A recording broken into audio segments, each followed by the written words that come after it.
Hello students, मैं यहाँ पर आपको आज बहुत इंपॉर्टेंट जो टॉपिक्स हैं आपके regarding to MBA, CAT, SSC, railway, bank PO, ये जो हमारे यहाँ पर जितने भी ये एग्जाम्स हैं इन सब में ये हमारे जो टॉपिक्स हैं वो कॉमन है। क्वांट्स के इंपॉर्टेंट टॉपिक हैं और थोड़े टफ हैं, लेकिन हम आपको इसको बहुत आसान करके कराएंगे। टफ इसलिए है क्योंकि ये पोर्शन आपने बहुत पहले छोड़ा होता है, क्योंकि परसेंटेज के जो टॉपिक्स होते हैं हम 8th स्टैंडर्ड में इसको पढ़ते हैं, लेकिन यहाँ पर हमारे पास ये जो टॉपिक है इससे रिलेटेड मतलब इसी सीक्वेंस में हमें इसको पढ़ने होते हैं। क्या है? परसेंटेज, प्रॉफिट एंड लॉस है, डिस्काउंट है, सिंपल इंटरेस्ट है एंड कंपाउंड इंटरेस्ट है। ये जो टॉपिक है हमारे ये सारे ही एमबीए, किसी भी यूनिवर्सिटी का एमबीए या आपका कैट का एग्जाम या एसएससी या रेलवे या बैंक पीओ, इन सब में ये आपके इंपॉर्टेंट टॉपिक्स हैं।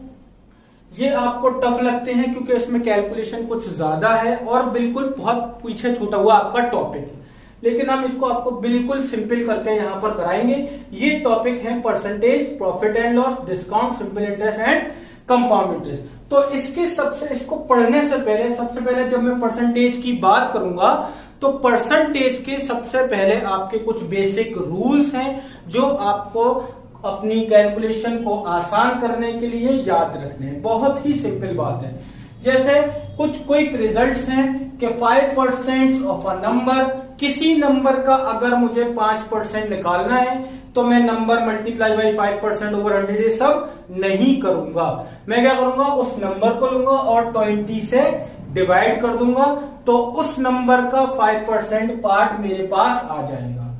क्लियर है? इसके अलावा अगर मैं बात करता हूं कि किसी नंबर का 10% मुझे चाहिए तो नंबर को मैं 10 से डिवाइड कर दूंगा, मेरे पास उस नंबर का 10% आ जाएगा। इसी तरह से 12.5% चाहिए तो नंबर को 8 से डिवाइड कर दूंगा। अगर 25% नंबर का मुझे चाहिए तो उस नंबर को मैं 4 से डिवाइड। ये डायरेक्ट है, ये डायरेक्ट क्विक रिजल्ट्स हैं जो हमें याद रखने हैं। बहुत सिंपल है। 20% अगर किसी नंबर का निकालना है तो नंबर को 5 से डिवाइड कर दूंगा। 50% अगर किसी नंबर का चाहिए तो सिंपल 2 से उस नंबर को डिवाइड कर दिया जाएगा। ये एग्जाम्पल जैसे मैंने यहां लिया, क्वेश्चन में कह रहा है कि 20% 300 का बताइए। अब आप इसको मालूम है कि 20% किसी नंबर का निकालना है तो क्या करते हैं, 20% of a number is number divided by 5। Number कितना है 300 और डिवाइडेड बाई 5 कैलकुलेट करेंगे कितना आ गया 60, यानी कि 20% ऑफ 300 अगर निकालेंगे कितना आएगा 60 रुपीज, या जिसकी भी बात कर रहा है। तो ये हमारे पास बेसिक्स है, ये रिजल्ट्स हैं जो हमें याद रखने हैं, जो काफी हेल्पफुल रहते हैं हमारे पास कैलकुलेशन करते वक्त। क्लियर है? इस बात को याद रखेंगे आप लोग।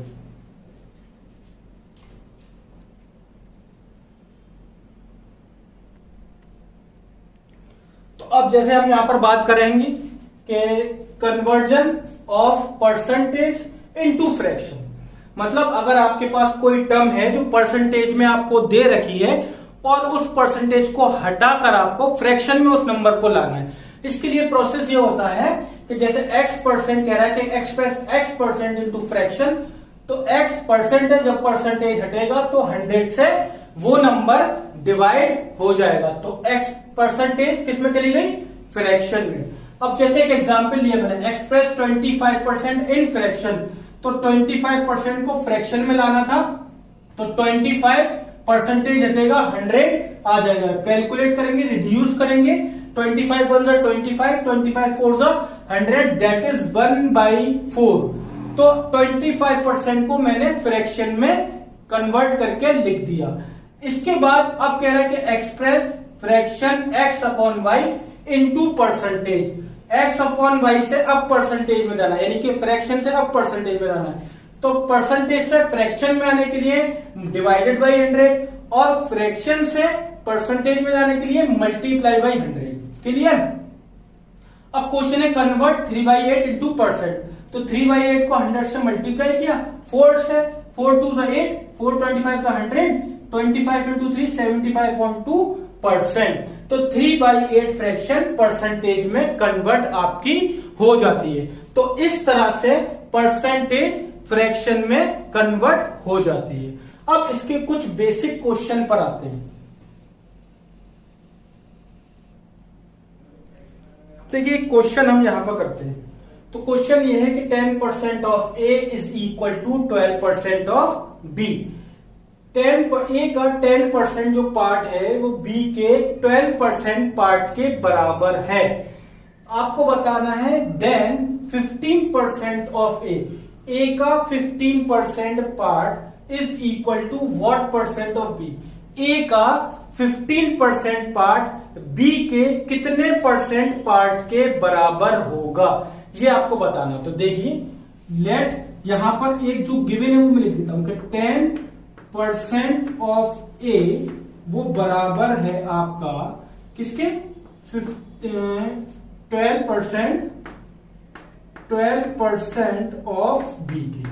ये तो था 10% ऑफ ए वो बराबर था 12% ऑफ बी के, मैंने वही लिख दिया 10% of A equal to 12% of B. अब जे ने बताया था अगर परसेंटेज हटा यहां से तो डिवाइड आ गया क्या 100 ऑफ ए यानी कि इनटू ए। सेम 12% हटा 100 आ गया ऑफ बी यानी कि मल्टीप्लाई बी कैंसिल 10 ए बराबर आया आपका किसके 12 बी के। ए की वैल्यू 12/10 इंटू बी कैंसिल करेंगे 6 5 तो ए की वैल्यू 6/5 बी। कुछ नहीं मिला है, ए और बी में एक रिलेशन मिल गया बस। इसको मैंने इक्वेशन 1 का नाम दे दिया।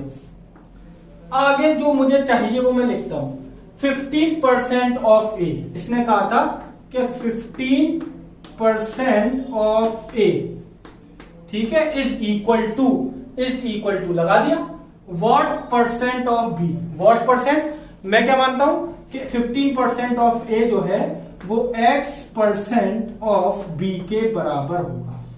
समझ रहे हैं 15% of A x% of B के बराबर होगा, ये मैं मान लिया है।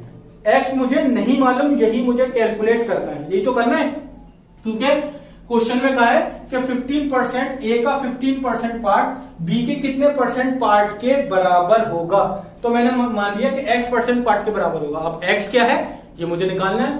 तो 15% हटा 100 आया इंटू ए, x% हटा 100 आया इंटू बी कैंसिल। यहां बचा आपके पास 15a और यहां पर xb। अब देखिए ए की वैल्यू, अब देखिए यहां ए है और बी है, किसी एक को तो हटना पड़ेगा तभी तो x आएगा। तो ये यहां से 15 मैंने एज इट इज लिखा इंटू ए की वैल्यू क्या थी 6/5 बी, यहां रख दी 6/5 बी और ये x b। बी से बी कैंसिल 5 3 15 3 6 18 तो 8 x की वैल्यू क्या आ गई 18। इसका मतलब ये हुआ कि 15% ऑफ ए बराबर होगा x कितना आ गया 18% ऑफ बी के। क्लियर है बात। तो ये मेरे पास प्रोसेस है इस तरह के क्वेश्चन को करने का। अच्छा इसकी मैं आपको एक शॉर्ट ट्रिक बताता हूं कि इसकी एक शॉर्ट ट्रिक होती है। इसको वीडियो को पॉज करेंगे और इसको नोट। अब देखिए इसकी मेरे पास जो है वो ट्रिक भी है। इसकी ट्रिक क्या है कि इफ x% ऑफ ए, यानी कि जैसे यहां दे रखा है ना 10% ऑफ ए, इस ट्रिक में यहां पे डायरेक्ट लगा सकता हूं, लेकिन मैं आपको एक्सप्लेन इसलिए कर रहा हूं ताकि आप फॉर्मूले के क्वेश्चन से रिलेट कर सकें आसानी से। इस 10% ऑफ ए यानी कि if x% of A is equal to 12% of B यानी कि y% of B, then 15% of A, then z% of A is equal to what percent of B.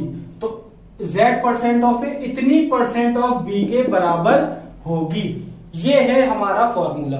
अब y z x क्या होंगे तो x% of A, x% of A यानी कि 10% of ए। तो x इसकी जगह पर क्या है, x की जगह पर 10 तो x की जगह पर 10। y% of b, y% of b तो लिखा है ना, तो 12% ऑफ b था तो y की जगह पर क्या है 12। इसके बाद क्या था, then z% of A, z% of A is equal to what, तो z की जगह पर क्या है, z की जगह पर 15, इसलिए z की वैल्यू 15, x y z की वैल्यू को यहां उठा के रखिए, y की जगह पर 12, z की जगह पर 15, x की जगह पर 10, 5 2 10, 5 3 15, 2 6 12, 6 3 18, तो कितने परसेंट के बराबर होगा, 18% ऑफ बी, यानी कि z% ऑफ ए यानी कि 15% ऑफ ए 18% ऑफ बी के बराबर होगा, जो कि हमने यहां पर ये सारी टर्मिनोलॉजी अप्लाई करके मैनुअली करके क्वेश्चन को किया था। ट्रिक के अकॉर्डिंग हम यहां पर 2 स्टेप में इस बात को खत्म कर लेंगे। ये बात क्लियर होगी। कंपटीशन में अगर मैं क्वेश्चन करूंगा तो मैं इससे करूंगा, बस छोटा सा फॉर्मूला है, ये याद रखना है, क्वेश्चन हो जाएगा। किसी वजह से भूल जाते तो हमने मैनुअली आपको बता दिया है। क्लियर होगी स्टूडेंट बात? आगे चलते हैं।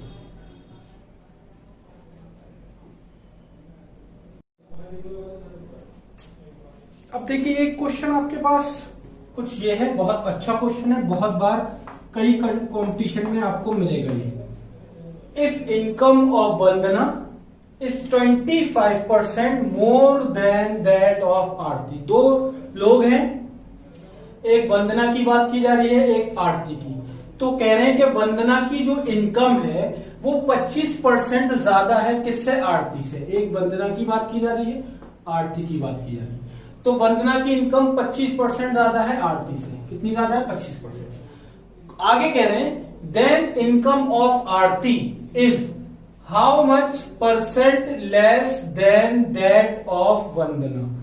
यानी कि अगर वंदना 25% इनकम ज्यादा रखती है आरती से, तो आरती की इनकम वंदना से कितनी परसेंट कम होगी। ये कंपैरेटिव क्वेश्चन है, समझ में आ रही है बात? तो इसको कैसे करते हैं, इसको बिल्कुल स्टार्टिंग से, बिल्कुल बेसिक से अगर मैं बताऊं तो लेट इनकम ऑफ आरती, आरती की इनकम मान लीजिए x रुपीज है, ठीक है। तो इनकम ऑफ वंदना, वंदना की इनकम क्या होगी, वंदना की इनकम कितनी ज्यादा है आरती से, 25। तो x तो होगी, x से कितनी ज्यादा होगी, 25% ऑफ x। ये आरती है, आरती से 25% ज्यादा, तो प्लस 25% ऑफ आरती। तो x प्लस परसेंटेज हटेगा, क्या आएगा, 100 ऑफ x, ठीक है। या फिर सुनिए, अब अभी आपको मैंने स्टार्टिंग पहले लेक्चर में क्या बताया था कि 25% किसी नंबर का है तो उस नंबर का डिवाइड करेंगे किससे, 4 से। तो अब आ रही है वो बात काम में। तो x अपॉन 4, 25% ऑफ x का मतलब x अपॉन 4। तो 4x एलसीएम यहां लेंगे तो 4x plus x 5x upon 4। ये किसकी इनकम है, ये इनकम है वंदना की। तो आपको फाइंड आउट करना था, बहुत ही आसान बात बताऊंगा। Then income of Aarti is how much percent less than that of Vandana. Income of Aarti ये निकालना था, इनकम ऑफ आरती। तो देखिए याद रखना है, इस तरह के रिलेटिव क्वेश्चन जो आते हैं उसमें क्या होता है, न्यूमरेटर में आता है डिफरेंस। न्यूमरेटर में क्या लगते हैं, डिफरेंस ऑफ इनकम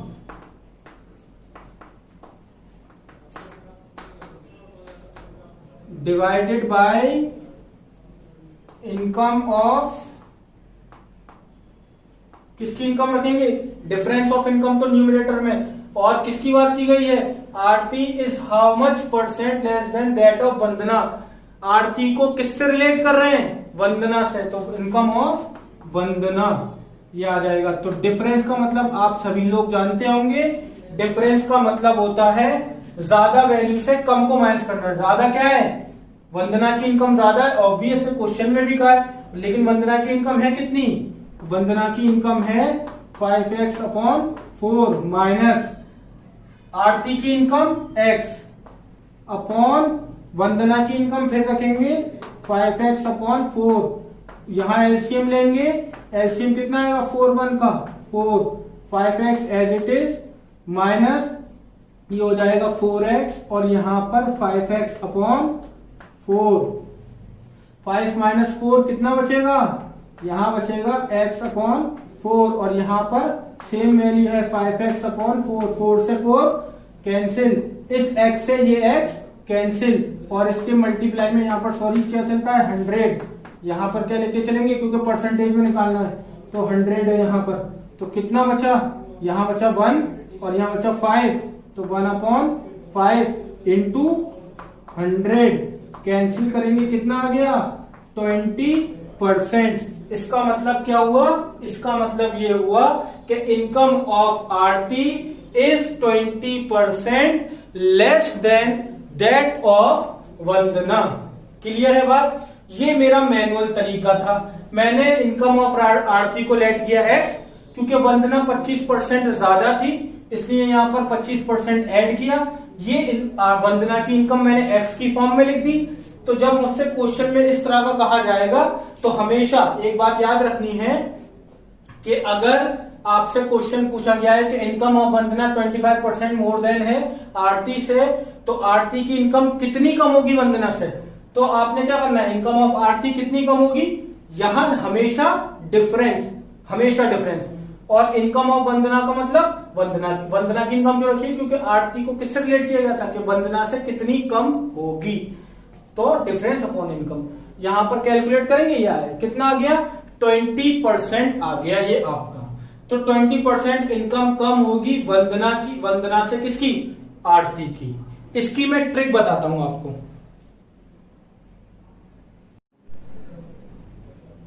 तो देखिए अब मैं इसकी अगर आपको ट्रिक बताता हूं तो ट्रिक देखिए, 2 स्टेप में क्वेश्चन खत्म हो जाएगा। अगर वंदना की इनकम 25% ज्यादा है आरती से, तो आरती की इनकम वंदना से कितनी कम होगी, तो इसके लिए डायरेक्ट होता है इनकम ऑफ आरती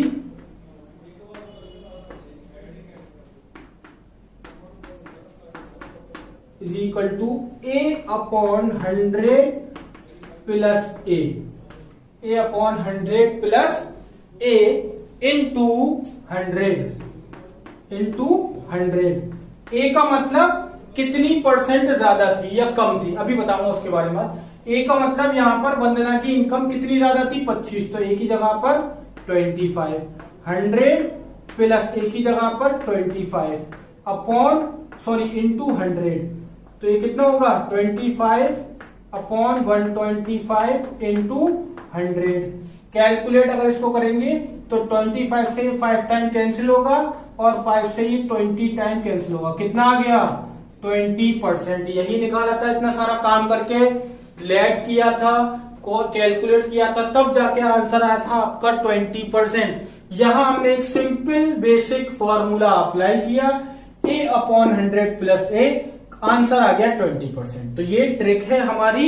अगर क्वेश्चन में कहेगा कि एक बंदा है जिसकी इनकम दूसरे बंदे से कुछ परसेंट ज्यादा है, तो वो जो दूसरा बंदा है पहले वाले बंदे से उसकी इनकम कितनी परसेंट कम होगी, एक तो ये क्वेश्चन बनता है।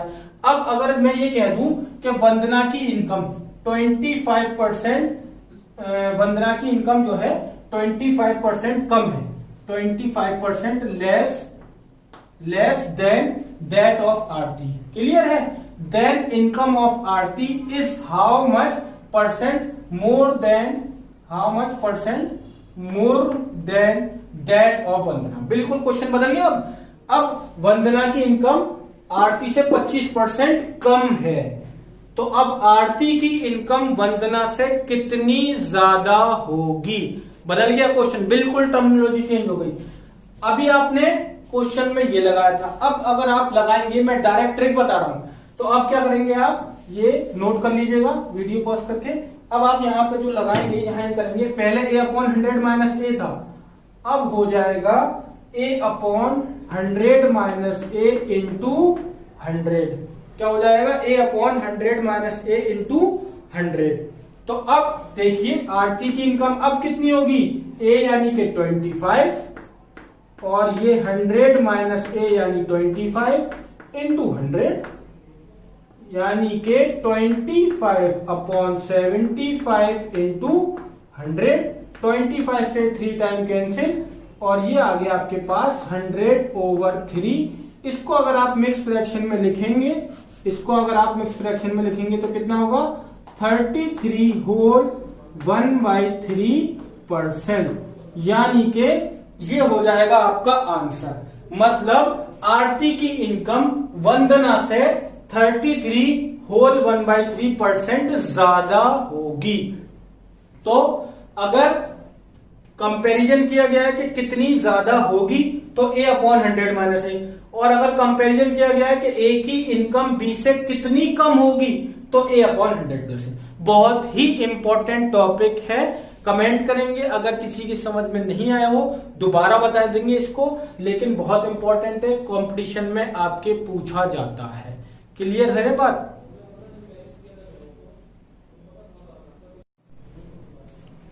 अब देखिए एक क्वेश्चन और, बहुत अच्छा क्वेश्चन है ये भी, यही पूछा गया है कंपटीशन में आपके। देखिए, the salary of a worker is first increase by 5%। पहले वर्कर की सैलरी को बढ़ाया गया है 5%, then it is decrease by 5%। बाद में फिर सैलरी को 5% डिक्रीज कर दिया। What is the change in his salary? कितने परसेंट सैलरी में चेंज आया?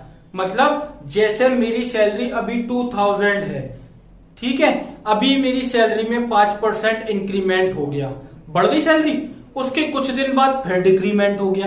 तो स्टार्टिंग में जो थी और लास्ट में जो है, अब उन दोनों सैलरी में कंपैरिजन में करूंगा तो क्या चेंज आया, बढ़ गई या घट गई? स्टार्टिंग से, समझ रहे बात को, स्टार्टिंग से।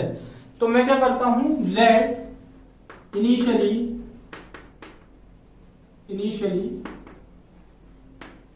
सैलरी ऑफ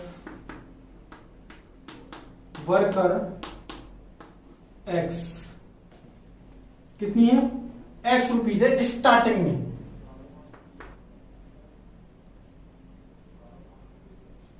सैलरी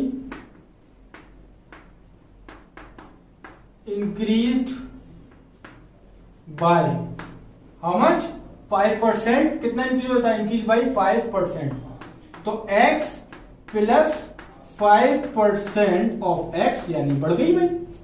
तो x एज इट इज है, 5% का मतलब अपॉन 100x। वैसे आप इसको 5% का बताया है, क्या बताया है कि नंबर को डायरेक्ट 20 से डिवाइड करना है, मैंने कर दिया है, लेकिन अब याद रखेंगे आप, एग्जाम में याद रखेंगे। ये हो गया। एलसीएम लेंगे तो कितना आएगा, 21x अपॉन 20। ये सैलरी आपकी बढ़ गई। Then after that, after increment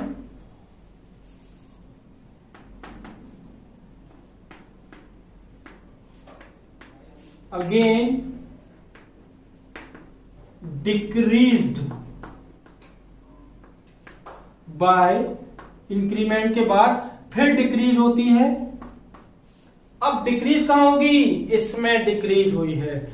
मेरी सैलरी में 2005% बढ़े, अब बढ़कर मिल रहा है मुझे 5%। अब जो मेरे 5% बढ़ गए, जो सैलरी मेरे पास आई उसमें से फिर 5% घट गई, तो बढ़ी हुई सैलरी में से 5% घटे ना, तो बढ़ी हुई सैलरी ये है, इसमें कितने परसेंट घट गए, 21x अपॉन 20 में 5% आपके 21x ओवर 20 घट गए। समझ में आई बात? अब मैं यहां पर क्या करता हूं, उसको सॉल्व करूंगा थोड़ा सा। तो 21x over 20 as it is रहेगा, 5% का मतलब माइनस 5% हटेगा, 100 इंटू 21 ओवर 20 इंटू एक्स, ये कैंसिल होगा 4 टाइम। तो मुझे थोड़ा सा मैं यहां करता हूं थोड़ा, तो कितना आ गया ये आ जाएगा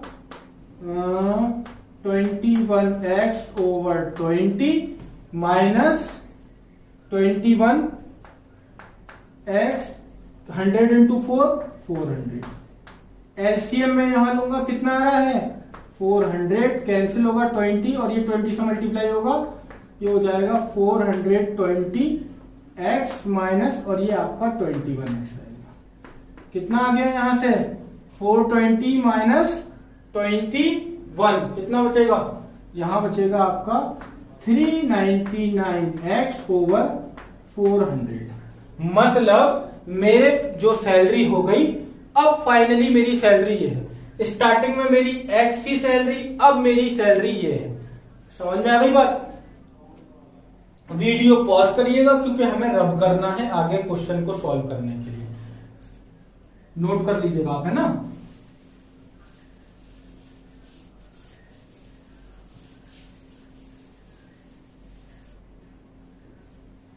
मैं इनिशियल सैलरी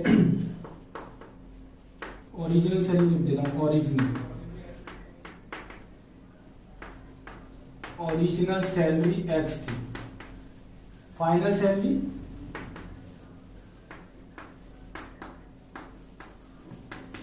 सैलरी है 399x ओवर 100। ये हमारी फाइनल सैलरी है। तो परसेंटेज चेंज पूछ रहा था। बहुत ही बेसिक फॉर्मूला है, हर जगह अप्लाई होगा कि कितना चेंज आ जाएगा परसेंटेज में अगर कोई चीज पहले बढ़ती है या घटती है, कुछ भी होता है। मेरे पास दो वैल्यू है, पहले कुछ और है बाद में कुछ और है, तो कितना चेंज आया, हमेशा यही फॉर्मूला लगेगा। क्या इसका फॉर्मूला होता है?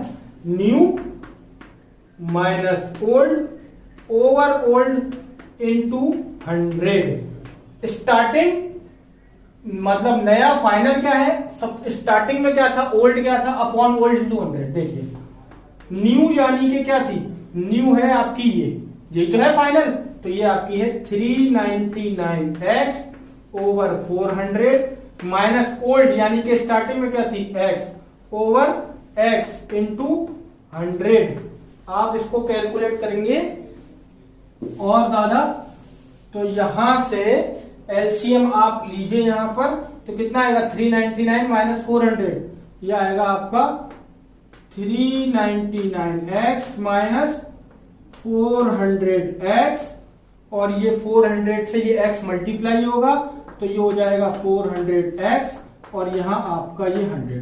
399 माइनस 400, ये छोटी वैल्यू है, ये बड़ी है, माइनस करेंगे तो माइनस में बचेगा कितना, 1 बचेगा ना, माइनस का minus x over 400x into 100। x से x कैंसिल, 2 0 से 2 0 कैंसिल, कितना बचा, माइनस का 1/4। कैलकुलेट करेंगे इसको, फ्रैक्शन से हटाएंगे तो कितना आएगा, माइनस का 0.25%। मतलब कितना परसेंट आपका हो गया, 0.25%। माइनस साइन ये इंडिकेट कर रहा है कि जो आपकी सैलरी है वो घट गई। माइनस साइन यहां ये इंडिकेट कर रहा है, ये माइनस जो चला है यहां पर, ये बता रहा है कि आपकी सैलरी जो भी थी पहले, मालूम नहीं है कितनी थी, लेकिन फाइनल सैलरी अब आपकी पहले से कम हो गई है। जितनी भी थी पहले, मतलब पहले मान लीजिए 2000 थी, अब फाइनली जो आई है वो कम आई है 2000 से, ये नेगेटिव साइन ये बता रहा है। तो कम कितनी आई है, पहले से 0.25% कम हो गई आपकी सैलरी। ये तो प्रोसेस थोड़ा लंबा है, इसको मैं एक लाइन में आपको बताता हूं। एक लाइन में ये पूरा क्वेश्चन खत्म, जिसमें हमने पूरी राम कहानी लिखी है, एक लाइन में इसको मैं खत्म करता हूं। तो इसको अगर हम एक लाइन में क्वेश्चन को करेंगे, इसको रब करिएगा, मैं आपको इसको बताता हूं, इसको नोट कर लीजिएगा वीडियो पॉज करके। एक इसकी ट्रिक है, बिल्कुल सिंपल ट्रिक है, बहुत जबरदस्त है। एक लाइन में ये आपका फॉर्मूला लगाकर, ये ट्रिक लगाकर खत्म हो जाएगा। ट्रिक इसकी ये है कि अगर a ओवर 10 का होल स्क्वायर, मतलब कोई भी ऑब्जेक्ट, कोई भी चीज है किसी रेट से बड़ी और उसी रेट से कम हो गई, तो फाइनली उसमें क्या हुआ, बढ़ा या घटा, क्या आया उसका आंसर, परसेंटेज कितनी चेंज हुई। तो याद रखना है, अगर कोई चीज किसी रेट से बढ़ रही है, मतलब मान लीजिए कोई चीज है, मेरे पास पैसे हैं 10% रेट से बढ़े पहले और फिर 10% रेट से ही घट गए, परसेंटेज सेम है, तो फाइनली मेरे पास क्या इफेक्ट पड़ा मेरी इनकम पर, तो मेरी इनकम हमेशा घटेगी। अगर कोई चीज बढ़ती है सेम रेट से और उसी रेट से घटती है तो फाइनली जो इफेक्ट आता है उसका इफेक्ट क्या होता है, नेगेटिव, यानी कि कम ही होता है वो। तो यहां पर ए का मतलब कितनी परसेंट बढ़ रही थी और घट रही थी, यानी 5% बढ़ रही थी और 5% घट रही थी। तो 5/10 होल स्क्वायर, 5 का स्क्वायर 25, 10 का स्क्वायर 100, डिवाइड करेंगे कितना आ गया 0.25%। देखिए हमारा यही आंसर आया था। यहां निगेटिव क्यों आया, क्योंकि ये पूरा मैनुअली किया है। ये ट्रिक है, हमेशा ऑलवेज लिखेंगे, ऑलवेज डिक्रीजेस, हमेशा क्या होगा, डिक्रीमेंट ही होगा जब इस तरह का क्वेश्चन आएगा। तो देखिए 2 लाइन में खत्म, बिल्कुल क्लियर है। बहुत पूछा जाता है क्वेश्चन, ये मैं आपको एसएससी बैंक पीओ के जब क्वेश्चन कराऊंगा लास्ट ईयर के आए हुए, तब आप देखिएगा ये क्वेश्चन आते हैं। क्लियर है बात। तो यहां